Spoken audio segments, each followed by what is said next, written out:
शहर की अहम शहीद अब्दुल हमीद अलमारूफ कुसुम्बर रोड पर पार्किंग जोन बन गई है।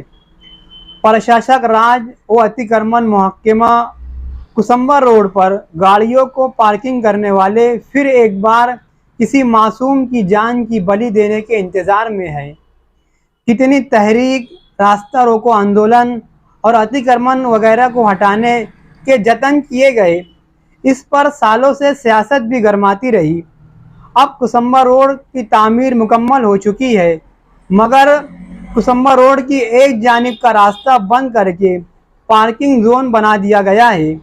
आखिर प्रशासक राज और ट्रैफिक महकमा और कारपोरेशन अतिक्रमण महकमा 2 महीने की वार्निंग देने वाले मुकामी आमदार, जिन्होंने एक वफ्द की शक्ल में एएसपी के पास कुसुम्बर रोड की तामीर करने वाले ठेकेदार को वार्निंग दी थी कि अगर 2 महीने में रोड की तामीर मुकम्मल नहीं हुई तो आमदार साहब अपने अंदाज में एहतजाज करेंगे।